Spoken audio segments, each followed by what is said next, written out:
Hey guys, welcome back my YouTube channel. तो आज की वीडियो रिवोल्ट बाइक में जो बारिश के कारण जो छोटी मोटी कमियां आ जा रही हैं उसके ऊपर होने वाली है कि उन छोटी मोटी प्रॉब्लम से कैसे निपटा जाए।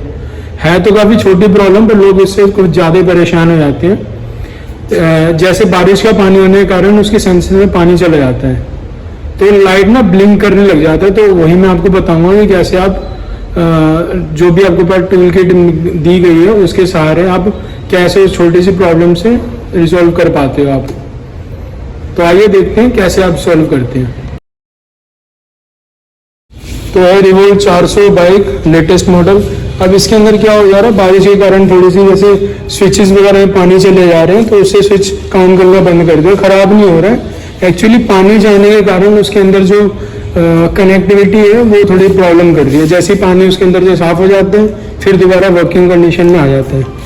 और उस केस में हम क्या करेंगे, सबसे पहले जो इसके अंदर एमसीबी आपको दी गई होगी, इधर साइड में एमसीबी दी गई है, इस एमसीबी को ऑफ कर लेना। देन इसमें इसे ऑफ करने के बाद ये जैसे लेफ्ट साइड का जो पैनल होता है, जो एल की आपको दी गई है, इस लेफ्ट साइड का पैनल खुलेगा।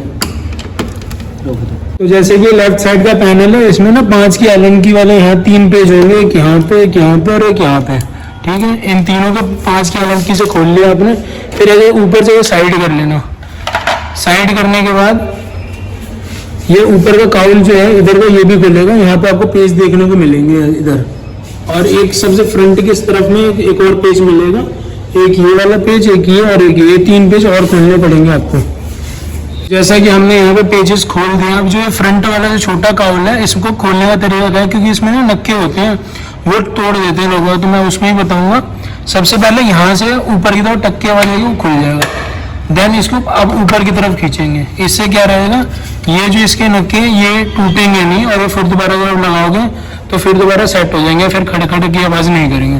तो ये भी आप ध्यान से निकाल लेना। देन ये जो ऊपर वाला काउल है ये भी निकलेगा। ये नीचे से पहले हल्का ऐसे बाहर की तरफ आएगा, फिर ये ऊपर की तरफ जाएगा और फिर निकल जाएगा पूरा। ऐसे हल्का से हिला के निकालना ताकि ये इसके जो काउल जिसके ऊपर टिके हुए हैं कॉर्नर टूटे ना इसमें।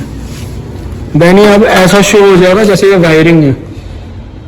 तो जैसे कि हमने ये पैनल खोल लिया है, अब इसमें क्या होगा, ऐसे करके ना एक छोटा ब्लैक कलर का ऐसे पॉइंट मिलेगा। इस ब्लैक कलर में ऐसे 3 तार दिख रहे होंगे, पिंक, रेड, व्हाइट, ऐसे करके 4 तार होंगे टोटल। एक रेड में भी और एक ऑरेंज टाइप में भी। इसमें क्या करना है, ये स्विच है आपको ऐसे मिल रहा होगा, ये स्विच ऐसे करके दबा के से बाहर कर देना, खींच के ऐसे निकाल देना। जैसा कि हमने ये वाला जो तार है ये हमने अलग कर लिया है। ठीक है, अलग करने के बाद क्या होगा, जो ये पावर बटन का जो है ना ये अब कट हो जाएगा। अब ये बाइक डायरेक्ट हो जाएगी। तो आपका जो ब्लिंक वाला जो ऑप्शन है वो अब वर्क नहीं करेगा। तो जैसे कि हमने ये प्लग हटा दिया, अब जैसे इसे हटा देना है तो इसका जो पावर है वो कट हो जाएगा। अब कट होने के बाद फिर जितने जैसे भी सारे जो हमने खोल रखे हैं वापस लगा दो। ये वर्किंग कंडीशन में नहीं रहेगा, बाकी रिमोट से आप ऑन ऑफ करोगे यहाँ लाइट नहीं आएगा।